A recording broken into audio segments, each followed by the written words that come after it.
Good morning all. അപ്പോൾ നമ്മൾ കഴിഞ്ഞ ക്ലാസ്സിൽ സ്റ്റാറ്റിന്റെ ഫസ്റ്റ് ചാപ്റ്റർ കംപ്ലീറ്റ് ചെയ്തിട്ടുണ്ടായിരുന്നു. ഇനി അതിനകത്ത് ഇമ്പോർട്ടന്റ് ആയിട്ട് ചോദിച്ചിട്ടുള്ള കുറച്ച് ക്വസ്റ്റ്യൻസ് ആണ് നമുക്ക് നോക്കാനുള്ളത്. അപ്പൊ ആ ഒരു PPTയുടെ കൂടെ തന്നെ ഞാൻ കുറച്ച് questions previous year questions attach ചെയ്തിട്ടുണ്ടായിരുന്നു.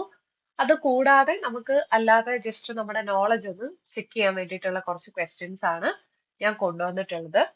അപ്പൊ ഈ ഒരു ക്വസ്റ്റ്യൻസിന്റെ കൂടെ തന്നെ ഞാൻ ആൻസറും പ്രൊവൈഡ് ചെയ്തിട്ടുണ്ട്. എങ്കിൽ പോലും നിങ്ങൾ മാക്സിമം ക്വസ്റ്റ്യൻസ് ജസ്റ്റ് ഒന്ന് ഈ ഒരു വീഡിയോ പോസ് ചെയ്ത് ക്വസ്റ്റ്യൻസ് ഒന്ന് ആൻസർ ചെയ്യാനായിട്ട് ശ്രമിക്കുക. അപ്പോൾ ഫസ്റ്റ് ക്വസ്റ്റ്യനിലേക്ക് ടൈം വേസ്റ്റ് ആക്കാതെ നമുക്ക് പോവാം. അപ്പൊ അതേ ഇവിടെ +1ന്റെ എന്താണ് നമ്മുടെ 1 മാർക്ക് എക്സാമിന് ചോദിച്ചിട്ടുള്ള 1 മാർക്ക് ക്വസ്റ്റ്യൻ ആണ് ഫസ്റ്റ് നമ്മൾ സ്റ്റാർട്ട് ചെയ്യുന്നത്. ഫസ്റ്റ് ക്വസ്റ്റ്യൻ എന്താണ്? The word statistics is used as dash എന്നാണ് ചോദിച്ചിരിക്കുന്നത്. അപ്പൊ ഇവിടെ നമുക്ക് സിംഗുലർ ഉണ്ട്, പ്ലൂറൽ ഉണ്ടെന്നൊക്കെ അറിയാം അല്ലെ. സ്റ്റാറ്റിനെ നമ്മൾ രണ്ട് സെൻസിലാണ് യൂസ് ചെയ്തതെന്ന് നമ്മൾ പഠിച്ചതാണ്. അപ്പൊ ഇവിടെ സിംഗുലർ കണ്ടിട്ട് ടിക്കറ്റ് ഇട്ടിങ് പോരരുത്. അവിടെ ശ്രദ്ധിച്ച് വായിച്ചു നോക്കുക. അവിടെ സിംഗുലറും പ്ലൂറലും വരും അല്ലെ. Word statistics is used as both singular and plural എന്നുള്ളതാണ് അവിടെ ആൻസർ വരുന്നത്. So answer is option C. Second question. ഞാൻ ഈ ക്വസ്റ്റ്യൻ ഒക്കെ പറയുന്ന ആ ഒരു ടൈമിൽ നിങ്ങൾ ജസ്റ്റ് പോസ് ചെയ്തിട്ട് ആൻസർ ഇവിടെ കിടപ്പുണ്ട്, അത് മാറ്റർ ചെയ്യണ്ട. ജസ്റ്റ് ഒന്ന് ക്വസ്റ്റ്യനിലേക്ക് ഒന്ന് നോക്കുക. ഓക്കെ, ആൻസർ ചെയ്യാൻ പറ്റുന്നുണ്ടോന്ന്.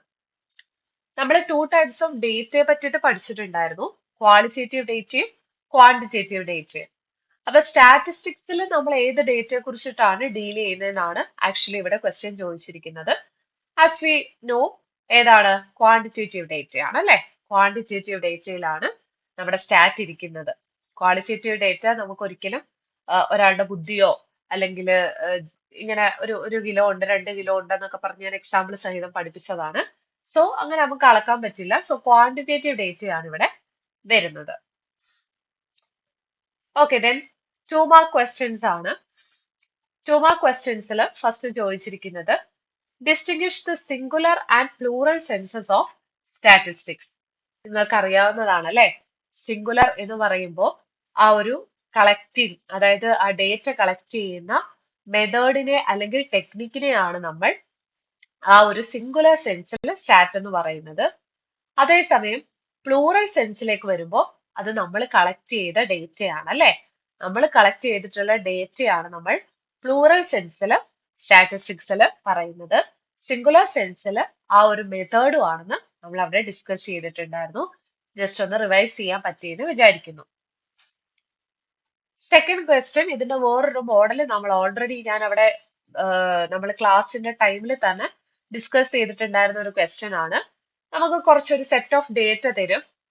ഡേറ്റ അല്ല, കുറച്ച് ക്വാളിറ്റിയും ക്വാണ്ടിറ്റിയും ഒക്കെ തരും. നമ്മൾ അതിനെ ക്ലാസിഫൈ ചെയ്യണം. ക്വാളിറ്റേറ്റീവ് ഏതൊക്കെയാണ്, ക്വാണ്ടിറ്റേറ്റീവ് ഏതൊക്കെയാണെന്ന് ക്ലാസിഫൈ ചെയ്യണം. അപ്പൊ ഇതൊരു 2 മാർക്ക് ക്വസ്റ്റ്യൻ ആണ്. Classify the following data into qualitative and quantitative എന്നാണ് ചോദിച്ചിരിക്കുന്നത്. ഇപ്പൊ ഈ ഹൈറ്റ്, വെയിറ്റ് അങ്ങനത്തെ ഉള്ള സംഭവങ്ങൾ, marks scored in an exam, truth, honesty, beauty, credibility, income, ഇങ്ങനത്തെ ഉള്ള സാധനങ്ങളൊക്കെ നമ്മൾ ക്വാണ്ടിറ്റേറ്റീവ് ആണോ ക്വാളിറ്റേറ്റീവ് ആണോ എന്ന് സെഗ്രിഗേറ്റ് ചെയ്യണം. അപ്പൊ ഇവിടെ നമുക്കറിയാം ഹൈറ്റ് എന്ന് പറയുന്നത് എന്താണ്? തീർച്ചയായിട്ടും ഒരു ക്വാണ്ടിറ്റി ആണ് അല്ലെ. ക്വാണ്ടിറ്റി ആണ്. ഇപ്പം 165 സെന്റിമീറ്റർ അല്ലെങ്കിൽ 150, 140 അങ്ങനെ നമ്മൾ ക്വാണ്ടിറ്റിയിലാണ് പറയുന്നത്. അതുപോലെ നമുക്ക് വെയിറ്റ് ഉണ്ട്. വെയിറ്റ് നമുക്ക് ക്വാണ്ടിറ്റി ആണ്. പിന്നെ marks scored in an exam അല്ലെ, അത് നമുക്ക് ക്വാണ്ടിറ്റി ആണ് പറയുന്നത്. അപ്പൊ ഇതെല്ലാം ക്വാണ്ടിറ്റേറ്റീവ് ഡേറ്റയും ബാക്കിയുള്ള കൊടുത്തിട്ടുള്ള, അതുപോലെ ഇൻകവും ക്വാണ്ടിറ്റി ആണ്. ബാക്കി കൊടുത്തിരിക്കുന്നതൊക്കെ ക്വാളിറ്റേറ്റീവ് ആണെന്നുള്ള കാര്യം കൂടെ ഓർത്തിരിക്കുക. ഓക്കെ, അതും നിങ്ങൾക്ക് ചെയ്തെടുക്കാൻ പറ്റുന്നതാണ്. ഒരു നമ്പർ വെച്ച് എണ്ണി എടുക്കാൻ പറ്റുന്നതാണോ അല്ലയോ എന്ന് നോക്കുക. നമ്പർ വെച്ച് എണ്ണി എടുക്കാൻ പറ്റുന്നതാണെങ്കിൽ അത് ക്വാണ്ടിറ്റേറ്റീവും, അല്ലാത്തയാണെന്നുണ്ടെങ്കിൽ അത് ക്വാളിറ്റേറ്റീവ് ആണെന്നുള്ള കാര്യം ഓർത്തിരുന്നാൽ മതി. Okay, then mention A few examples each for quantitative and qualitative data എന്നാണ് പറഞ്ഞിട്ടുള്ളത്. അവിടെയും നമുക്ക് എന്ത് വേണമെങ്കിലും എക്സാമ്പിൾ എഴുതാം. ഇതിപ്പോ ഞാൻ ജസ്റ്റ് നിങ്ങളുടെ ഒരു അവയർനെസ്സിന് വേണ്ടിയിട്ട് കുറച്ച് എക്സാമ്പിൾസ് കൊടുത്തതാണ്. എന്ത് വേണമെങ്കിലും അവിടെ നമുക്ക് എഴുതാം. ക്വാണ്ടിറ്റേറ്റീവ് എന്ന് പറയുമ്പോൾ എണ്ണി എടുക്കാൻ പറ്റുന്ന ഏത് കാര്യങ്ങൾ വേണമെങ്കിൽ നമുക്ക് അവിടെ ഇൻക്ലൂഡ് ചെയ്യാനായിട്ട് പറ്റും. ക്വാളിറ്റേറ്റീവ് ആണെന്നുണ്ടെങ്കിൽ ഏതെങ്കിലും ക്വാളിറ്റീസ്, കളറോ ഇന്റലിജൻസോ ആറ്റിറ്റ്യൂഡോ ഓണസ്റ്റി ബ്യൂട്ടി, ഇങ്ങനെ എന്ത് വേണമെങ്കിലും അവിടെ നമുക്ക് ആഡ് ചെയ്യാനായിട്ട് പറ്റും. അപ്പൊ ഇതൊക്കെ നമ്മൾ ഡിസ്കസ് ചെയ്ത കാര്യമാണ്. അതുകൊണ്ട് നമുക്ക് പെട്ടെന്ന് ഒന്ന് റിവൈസ് ചെയ്ത് പോവാം. അടുത്തൊരു ക്വസ്റ്റ്യൻ ആണ്, write some examples for distrust of statistics. അപ്പൊ നമ്മൾ പറഞ്ഞു സ്റ്റാറ്റിസ്റ്റിക്സ് മൊത്തത്തിൽ നോക്കിയാൽ അതിന് ഒരുപാട് അഡ്വാൻറ്റേജസ് ഉണ്ട്. അതിന്റെ കൂട്ട് തന്നെ അതിന് കുറച്ച് വിശ്വാസ്യത കുറവാ. ആൾക്കാർ ഇത് വിശ്വസിക്കാതിരിക്കാനുള്ള കുറച്ച് കാരണങ്ങൾ നമ്മൾ ഡിസ്കസ് ചെയ്തിട്ടുണ്ടായിരുന്നു. സോ അതില് കുറച്ച് എക്സാമ്പിൾ പറയാനാണ് പറഞ്ഞിരിക്കുന്നത്. ഒരു 2 മാർക്ക് ക്വസ്റ്റ്യൻ ആയതുകൊണ്ട് തന്നെ നമ്മൾ അതിനുള്ള കണ്ടൻസ് എഴുതിയാൽ മതിയാകും. അപ്പോ ഈ പറയുന്നത് പോലെ അത് അത്ര കെയർഫുൾ ആയിട്ടല്ല അല്ലെ, നമ്മളിപ്പം സ്റ്റാറ്റിസ്റ്റിക്സിന്റെ കണക്കുകളൊക്കെ നോക്കുകയാണെന്നുണ്ടെങ്കിൽ അത് എന്താണ് മിക്കപ്പോഴും ഉള്ള ഡേറ്റയെ ആൾക്കാരെ തെറ്റിദ്ധരിപ്പിക്കാനും അതുപോലെ റോങ് ആയിട്ടുള്ള ഒരു ഐഡിയ, ഒരു കാര്യത്തെക്കുറിച്ച് റോങ് പിക്ചർ കൊടുക്കാനും ഒക്കെ അത് കാരണമാകുന്നുണ്ട് എന്ന് നമ്മൾ ഡിസ്കസ് ചെയ്തിട്ടുണ്ടായിരുന്നു. ഇതേ ടോപ്പിക്കിൽ, അതായത് ഡിസ്ട്രസ്റ്റ് ഓഫ് സ്റ്റാറ്റ് എന്ന് പറഞ്ഞ് തന്നെ ഞാൻ നോട്ടിൽ ഇൻക്ലൂഡ് ചെയ്തിട്ടുണ്ട്. പഠിച്ചു കഴിഞ്ഞാൽ അത് നന്നായിട്ട് ഇതിന് ആൻസർ ചെയ്യാൻ പറ്റുന്നതാണ്. ഓക്കെ, അപ്പൊ ആൾക്കാർക്ക് ഈ സ്റ്റാറ്റിൽ വലിയ ഒരു വിശ്വാസം ഇല്ല. അപ്പൊ ആ ഒരു വിശ്വാസക്കുറവ് എന്തുകൊണ്ടാണെന്നുള്ളതാണ്, അതിന്റെ കുറച്ച് എക്സാമ്പിൾ എഴുതാനാണ് ഇവിടെ നമുക്ക് എക്സാമിന് ചോദിച്ചിട്ടുള്ളത്. അപ്പൊ അത് എന്തുകൊണ്ടാണെന്ന് നമുക്കറിയാം അല്ലെ, അതൊരു ക്ലിയർ പിക്ചർ കൊടുക്കുന്നില്ല. സോറി. അതുപോലെ തന്നെ സ്റ്റാറ്റിന്റെ കാൽക്കുലേഷൻസ് ചിലപ്പം തെറ്റിപ്പോവാറുണ്ട്. അപ്പൊ അങ്ങനെയുള്ള കാര്യങ്ങളൊക്കെ നമുക്കിവിടെ ഇൻക്ലൂഡ് ചെയ്യാനായിട്ട് പറ്റും. അപ്പൊ അത്രയാണ് 2 മാർക്ക് ക്വസ്റ്റ്യൻസ്. 2 മാർക്ക് ക്വസ്റ്റ്യൻസിലെ ഏറ്റവും ഇമ്പോർട്ടൻസ് ഈ സിംഗുലർ, പ്ലൂറൽ, ക്വാണ്ടിറ്റേറ്റീവ്, ക്വാളിറ്റേറ്റീവ്, പിന്നെ ഡിസ്ട്രസ്റ്റ്, ലിമിറ്റേഷൻസ്, അഡ്വാൻറ്റേജസ്, ഡിസഡ്വാൻറ്റേജസ്, ഈ കാര്യങ്ങൾക്കൊക്കെ കൊടുക്കുക പഠിക്കുമ്പോൾ. ഓക്കെ, 3 മാർക്ക് ക്വസ്റ്റ്യനിലും നമുക്ക് ഇതുപോലെ തന്നെ കുറച്ചുകൂടെ കൂടുതൽ കാര്യങ്ങൾ വേണമെങ്കിൽ ഈ ഒരു ഭാഗത്തു നിന്ന് ചോദിക്കാം. ഗീവ് ദ ലിമിറ്റേഷൻസ് അല്ലെ, അതായത് സ്റ്റാറ്റിന് ഒരുപാട് ഗുണങ്ങളുണ്ട്, അതുപോലെ തന്നെ അതിന് ദോഷങ്ങളുണ്ട്. അപ്പൊ ആ ലിമിറ്റേഷൻസിനെ കുറിച്ച് പറയുന്ന ആ ഒരു കാര്യങ്ങൾ നമുക്ക് ഇവിടെ നോക്കാം. ഇതും നോട്ടിൽ തന്നിട്ടുണ്ട്, സോ നോക്കാം കേട്ടോ. അതായത് ആവറേജ് ആയിട്ട് മാത്രമേ നമുക്ക് യൂസ് ചെയ്യാൻ പറ്റുള്ളൂ, പല സമയങ്ങളിലും അത് മിസ്യൂസ് ചെയ്യപ്പെടും. ക്വാണ്ടിറ്റേറ്റീവ് ഡേറ്റ, ഇത് നമ്മൾ മുമ്പേ കണ്ട ഒരു 1 മാർക്ക് ക്വസ്റ്റ്യൻ കൂടെയാണ്. പിന്നെ മാത്തമാറ്റിക്കൽ ആക്യുറസി, കാൽക്കുലേഷൻസിൽ തെറ്റുപറ്റാം, ഇങ്ങനത്തുള്ള കാര്യങ്ങളൊക്കെ അതിന്റെ ബുദ്ധിമുട്ടുകൾ. അതുപോലെ സാധാരണക്കാരന് മനസ്സിലാവില്ല എന്നുള്ള കാര്യം അല്ലെ, കോമൺ മാന് മനസ്സിലാവാത്ത രീതിയിലാണ് സ്റ്റാറ്റ് ഉപയോഗിക്കുന്നത്, ഇങ്ങനത്തുള്ള കാര്യങ്ങളൊക്കെ നമുക്ക് അവിടെ ഇൻക്ലൂഡ് ചെയ്യാം. ഓക്കെ, ഇനി ഇത് ഒരു ഡിഫറെന്റ് ആയിട്ട് ചോദിച്ചൊരു ക്വസ്റ്റ്യൻ ആണ്. Identify the data from the following statement. അപ്പൊ ഇവിടെ കുറച്ച് സ്റ്റേറ്റ്മെന്റ്സ്, ഇങ്ങനെ ഒരു 3 സ്റ്റേറ്റ്മെന്റ് തന്നിട്ടുണ്ടായിരുന്നു. അപ്പൊ അതിൽ നിന്ന് നമ്മൾ പ്രോപ്പർ ആയിട്ടുള്ള ഡേറ്റ എടുക്കണം. നമ്മുടെ അടുത്ത് ചോദിച്ചിരിക്കുന്നത് ഇതിനകത്ത് ഡേറ്റ എന്താണെന്നാണ്. അപ്പൊ ഇവിടെ ഡേറ്റ എന്ന് പറയുമ്പോൾ ഈ കൊടുത്തിരിക്കുന്ന നമ്പർ നിങ്ങൾ എടുത്താൽ മതി കേട്ടോ. ഈ നമ്പർ ആണ് അവിടെ ചോദിച്ചിരിക്കുന്നത്, ആ നമ്പർ മാത്രം എടുത്തെഴുതിയാൽ മതി. ഡേറ്റ എന്നൊക്കെ പറയുമ്പോൾ നമ്മൾ വലിയ സ്റ്റാറ്റിന്റെ കണക്കോ അതിന്റെ ഒന്നും ആവശ്യമില്ല. നമുക്ക് അവിടെ തന്നിട്ടുള്ളതിൽ ഡേറ്റ എന്ന് പറയുന്ന ക്വാണ്ടിറ്റി ആണ്, ആ ക്വാണ്ടിറ്റി എടുത്ത് എഴുതുക എന്നുള്ളതാണ് അവിടെ ചോദിച്ചിരിക്കുന്നത് കേട്ടോ. നമ്മൾ പഠിച്ച കോൺസെപ്റ്റിന്റെ ഒരു ആപ്ലിക്കേഷൻ ലെവൽ ക്വസ്റ്റ്യൻ ആണ് ചോദിച്ചിട്ടുള്ളത്. ഓക്കെ, ഇനി ട്രൂ ഓർ ഫാൾസ് ആണ്, നിങ്ങൾ തന്നെ ഒന്ന് പറഞ്ഞു നോക്കുക. Statistics can only deal with quantitative data, നമ്മൾ മുമ്പേ MCQ ആയിട്ട് കൂടെ കണ്ടതാണ്. കറക്റ്റ് ആൻസർ ആണ്. സ്റ്റാറ്റിസ്റ്റിക്സ് സോൾവ്സ് എക്കണോമിക് പ്രോബ്ലംസ്, അതെ, നമുക്ക് എന്തെങ്കിലും എക്കണോമിക് ഇഷ്യൂസ് ഉണ്ടെങ്കിൽ തീർച്ചയായിട്ടും അതിനെക്കുറിച്ച് പഠിക്കാൻ നമുക്ക് സ്റ്റാറ്റ് യൂസ് ചെയ്യാം. Statistics is of no use to economics without data, data ഇല്ലാതെ ഒരിക്കലും നമുക്ക് സ്റ്റാറ്റ് പഠിക്കാൻ പറ്റില്ല. അതാണ് നമ്മൾ ഈ ഹോൾ ചാപ്റ്ററിൽ തന്നെ പഠിച്ചത്. സോ ഈ 3 സ്റ്റേറ്റ്മെന്റ്സും ട്രൂ ആണ്. ഓക്കെ, അടുത്തത് explain how statistics is helpful in the formulation of economic planning. നമുക്കറിയാം സ്റ്റാറ്റിസ്റ്റിക്സ് എന്ന് പറയുന്നത് എക്കണോമിക് പ്ലാനിങ് എത്രമാത്രം ഇമ്പോർട്ടന്റ് ആണ് എന്നുള്ളത് ആണ് ക്വസ്റ്റ്യൻ ആയിട്ട് ചോദിച്ചിരിക്കുന്നത്. സോ അത് നമ്മൾ അതുപോലെ തന്നെ പഠിച്ചതാണ് അല്ലെ, കാരണം പ്ലാനിങ് ചെയ്യാനും അത് എക്സിക്യൂട്ട് ചെയ്യാനും ഒക്കെ നമുക്ക് ഡേറ്റയുടെ ആവശ്യമുണ്ട്. അപ്പൊ ഡേറ്റ നമുക്ക് കിട്ടണമെന്നുണ്ടെങ്കിൽ തീർച്ചയായിട്ടും അവിടെ സ്റ്റാറ്റ് വേണം അല്ലെ, സ്റ്റാറ്റിസ്റ്റിക്സ് യൂസ് ചെയ്തായിരിക്കും നമ്മൾ ഡേറ്റ കളക്ട് ചെയ്യുന്നത്. അപ്പൊ അതവിടെ ഇമ്പോർട്ടന്റ് ആണ്. ഇതിന്റെ ഒരു മോഡൽ ആൻസർ ഞാൻ ഇവിടെ കൊടുത്തിട്ടുണ്ട്. ഫർദർ ആയിട്ട് എന്തെങ്കിലും എഴുതണമെന്നുണ്ടെങ്കിലും ആഡ് ചെയ്യാവുന്നതാണ്. ഓക്കെ, ഒരു 3 മാർക്ക് ക്വസ്റ്റ്യൻ ആണ്. ഒരു 6 സെന്റൻസുകൾ അല്ലെങ്കിൽ ഒരു 6 പോയിന്റ്സ് എന്തായാലും ഇമ്പോർട്ടന്റ് ആയിട്ട് പഠിച്ചു വെച്ചിരിക്കുക. അടുത്തത്, make A list of economic activities found in your daily life. ഇത് നമ്മുടെ ടെക്സ്റ്റിൽ വന്നിട്ടുള്ള ഒരു ക്വസ്റ്റ്യൻ ആണ്. സോ ഇത് നിങ്ങൾക്ക് അല്ലാതെ തന്നെ കുറെ ആക്ടിവിറ്റീസ് എഴുതാവുന്നതേ ഉള്ളൂ. നമ്മൾ മറ്റേ കൺസംഷനും ഡിസ്ട്രിബ്യൂഷനും പ്രൊഡക്ഷനും ഒക്കെ പറഞ്ഞില്ലേ, അതിന്റെ ബേസിസിൽ കുറച്ച് എക്സാമ്പിൾസ് എഴുതാനാണ് ഇവിടെ ചോദിച്ചിരിക്കുന്നത്. അത് എന്ത് വേണമെങ്കിലും എഴുതാം കേട്ടോ, നോ പ്രോബ്ലം. ഓക്കെ, ഇത് അത്യാവശ്യം നല്ലൊരു ക്വസ്റ്റ്യൻ ആയിരുന്നു. കുറച്ച് ലെവൽ കൂട്ടിയിട്ടുള്ള ഒരു ക്വസ്റ്റ്യൻ ആണ്. Statistics plays a vital role in policy making, illustrate with examples എന്നാണ് ചോദിച്ചിട്ടുള്ളത്. അപ്പൊ നമുക്കറിയാം, പോളിസികൾ ഉണ്ടാക്കണം എന്നുണ്ടെങ്കിൽ നമുക്ക് ഡേറ്റ വളരെ ആവശ്യമാണ് അല്ലെ. അപ്പൊ ഈ ഡേറ്റ എവിടുന്നാ കിട്ടുന്നതെന്ന് ചോദിച്ചാൽ നമുക്ക് സ്റ്റാറ്റിസ്റ്റിക്സിലൂടെ മാത്രമേ ഡേറ്റ കിട്ടുള്ളൂ. ഇപ്പൊ നമ്മൾ അൺഎംപ്ലോയ്മെന്റോ പോവർട്ടിയോ പോലത്തുള്ള എന്തെങ്കിലും കാര്യത്തെ കുറിച്ചിട്ട് നമ്മൾ എടുത്തൊരു പഠനം നടത്തുവാണെന്നുണ്ടെങ്കിൽ ഡേറ്റ ഭയങ്കര ഇമ്പോർട്ടന്റ് ആണ്. അപ്പൊ അങ്ങനെ ഡേറ്റ വേണമെന്നുണ്ടെങ്കിൽ സ്റ്റാറ്റിസ്റ്റിക്സ് വേണം. സോ കുറെ എക്സാമ്പിളുകൾ, ഇപ്പൊ നമ്മുടെ നാട്ടിൽ എന്തെങ്കിലും സുനാമി പോലെ എന്തെങ്കിലും ഒരു ഡിസാസ്റ്റർ നടന്നാലോ, അല്ലെങ്കിൽ പോവർട്ടിയെ കുറിച്ച് പഠിക്കാനാണെങ്കിലോ അൺഎംപ്ലോയ്മെന്റോ അങ്ങനെയുള്ള നിങ്ങൾക്ക് ലോജിക്കലായിട്ട് തിങ്ക് ചെയ്ത് എഴുതാൻ പറ്റുന്ന ഏത് പ്രോപ്പർ ആയിട്ടുള്ള എക്സാമ്പിളുകളും അവിടെ ആപ്ലിക്കബിൾ ആണ് കേട്ടോ. അപ്പോൾ അത് കൃത്യമായിട്ട് എഴുതുക. അപ്പൊ പോളിസി മേക്കിങ്ങിൽ സ്റ്റാറ്റ് എത്രമാത്രം ഇമ്പോർട്ടന്റ് ആണെന്നുള്ളത് നമ്മൾ ഇത്രയും പഠിച്ചതിനകത്ത് തന്നെ ഉണ്ട്. അത് സ്റ്റാറ്റിന്റെ ഇമ്പോർട്ടൻസിനകത്ത് തന്നെ കൊടുത്തിട്ടുണ്ട്. ഓക്കെ,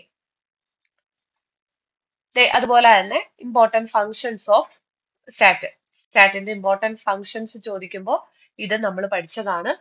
ഓരോന്നായിട്ട് പറയുവാണെന്നുണ്ടെങ്കിൽ നമുക്ക് കിട്ടിയിട്ടുള്ള എക്കണോമിക് ഫാക്റ്റുകളെ, ഡേറ്റയെ വളരെ പ്രോപ്പർ ആയിട്ട് വ്യക്തമായിട്ടുള്ള രീതിയിൽ നമുക്ക് മനസ്സിലാക്കാൻ സ്റ്റാറ്റിസ്റ്റിക്സ് സഹായിക്കും. എത്ര വലിയ ഇൻഫർമേഷൻ ആണെങ്കിലും അതിനെ ചെറുതാക്കി ആൾക്കാരിലേക്ക് എത്തിക്കാൻ നമ്മളെ സ്റ്റാറ്റ് സഹായിക്കും. മൂന്നാമതായിട്ട് പലതരത്തിലുള്ള ഫ്യൂച്ചറിൽ നടക്കാൻ സാധ്യതയുള്ള കാര്യങ്ങളെ കൃത്യമായിട്ട് പ്രവചിക്കാൻ അല്ലെ, പ്രെഡിക്റ്റ് ചെയ്യാനുള്ള കഴിവ് സ്റ്റാറ്റിനുണ്ട്. കൃത്യമായിട്ടെന്ന് പറയുമ്പോൾ അത്രയും ആക്യുറേറ്റ് ആയിട്ട് നമുക്ക് പറയാൻ പറ്റില്ലെങ്കിൽ പോലും ഒരു പരിധി വരെ ഫ്യൂച്ചർ നടക്കാൻ സാധ്യതയുള്ള കാര്യങ്ങളെ അത് മനസ്സിലാക്കാൻ സഹായിക്കും. അതുപോലെ തന്നെ എക്കണോമിക് പ്രോബ്ലംസ് സോൾവ് ചെയ്യാനും സഹായിക്കും. അപ്പൊ ഇതെല്ലാം അതിന്റെ ഇമ്പോർട്ടന്റ് ആയിട്ടുള്ള ഫംഗ്ഷനുകളാണ്, ഓർത്ത് വെച്ചിരിക്കുക. 3 മാർക്കിന്റെ ക്വസ്റ്റ്യൻ ആയതുകൊണ്ടാണ് നമ്മളൊരു 5 പോയിന്റ്സിൽ ഒതുക്കിയത്. നിങ്ങൾക്ക് വേണമെങ്കിൽ ഒരു 6 പോയിന്റ് ആയിട്ട് അത് പഠിച്ചു വെച്ചേക്കാം. Okay, then 8th question. The knowledge of statistics is helpful in several ways. List out the beneficiaries of statistics with examples of each. അതായത് നമുക്ക് എവിടൊക്കെയാണ് ഈ സ്റ്റാറ്റ് ഉപയോഗിക്കാൻ പറ്റുന്നത്. ഇത് നമ്മൾ ടെക്സ്റ്റിൽ നമ്മുടെ നോട്ടിൽ ഇൻക്ലൂഡ് ചെയ്തിട്ടുണ്ടായിരുന്നു. നമുക്ക് സോഷ്യോളജി, മെഡിസിൻ, ഫിസിക്സ് എവിടെ വേണമെങ്കിലും, ലൈക് സയൻസ് സബ്ജക്റ്റ് ആയാലും സോഷ്യൽ സയൻസ് സബ്ജക്റ്റുകളായാലും ഒക്കെ, നമ്മൾ എക്കണോമിക്സിലും അല്ലെ, എക്കണോമിക്സിലാണ് അത് ഏറ്റവും ഇമ്പോർട്ടന്റ് ആയിട്ട് വരുന്നത്. ഇനി അതല്ലാതെ എവിടെ വേണമെങ്കിലും നമുക്ക് ഈ പറയുന്ന സ്റ്റാറ്റിസ്റ്റിക്സ് ഉപയോഗിക്കാം കേട്ടോ. ഇപ്പൊ മെഡിസിനൽ ഫീൽഡ്, ഹെൽത്തിലൊക്കെ നമ്മൾ ഉപയോഗിക്കുന്നുണ്ട്.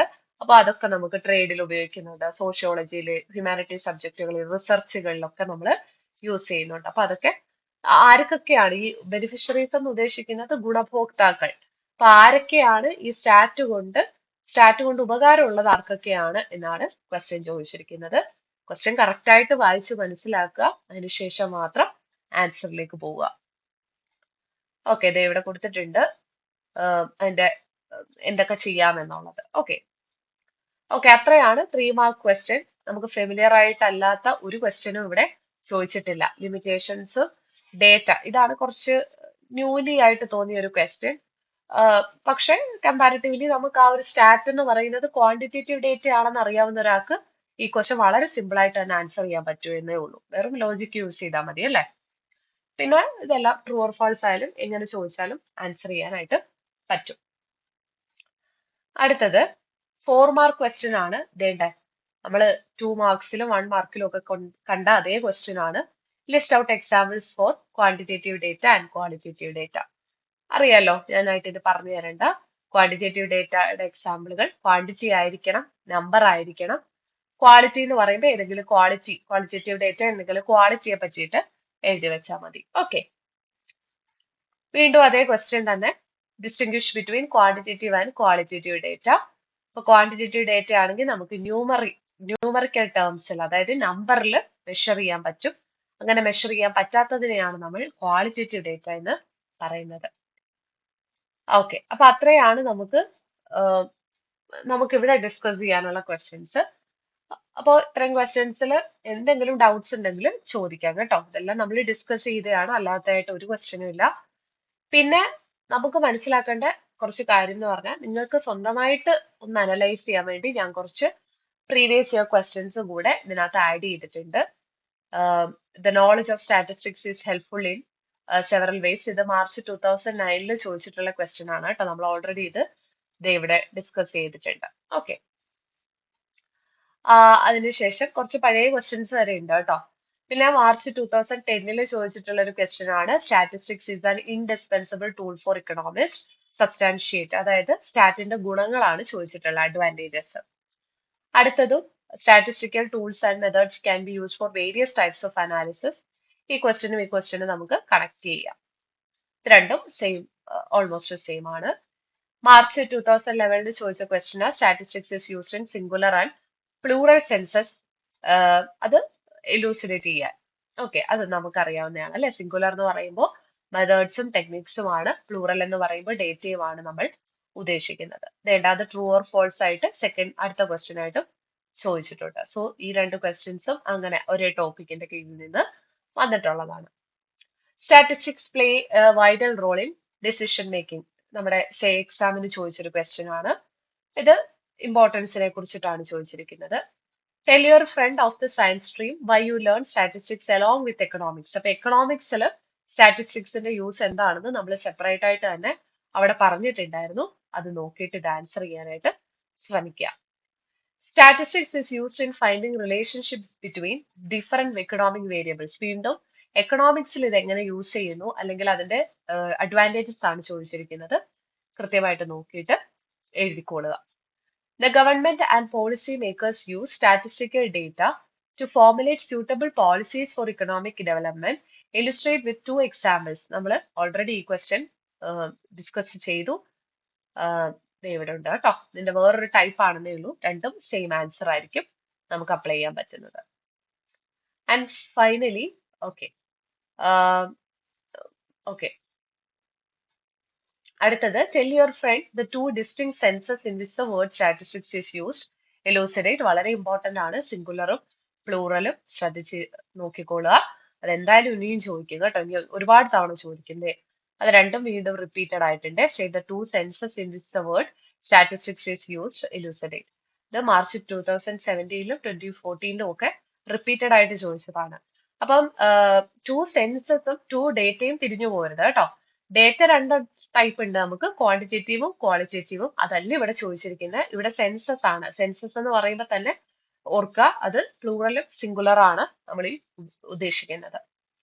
And explain the uses of statistics എന്ന് പറയുമ്പോൾ 2015 ചോദിച്ചിട്ടുള്ളത് അതിന്റെ ഗുണങ്ങളാണ്. സോ അത് നോക്കുക. അപ്പൊ ഈ ക്വസ്റ്റ്യൻസ് നിങ്ങൾ മാക്സിമം ഒന്ന് ആൻസർ ചെയ്യാനായിട്ട് ശ്രമിക്കുക. അറ്റ്ലീസ്റ്റ് ഒന്ന് പറഞ്ഞു നോക്കുക, ഒന്ന് ബ്രെയിൻ സ്റ്റോം ചെയ്യുക. അപ്പോ എങ്ങനെ നമുക്ക് ആൻസർ ഷീറ്റിലേക്ക് എഴുതാം എന്നൊന്ന് ആലോചിച്ച് നോക്കുക കേട്ടോ.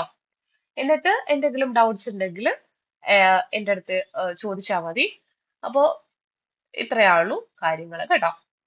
അപ്പൊ ഇത്രയാണ് നമ്മുടെ ഈ ഒരു ചാപ്റ്ററിന്റെ ഹോൾ സമ്മപ്പ് എന്ന് പറയുന്നത്. ക്വസ്റ്റ്യൻസ് ഒക്കെ നോക്കുക. And happy learning.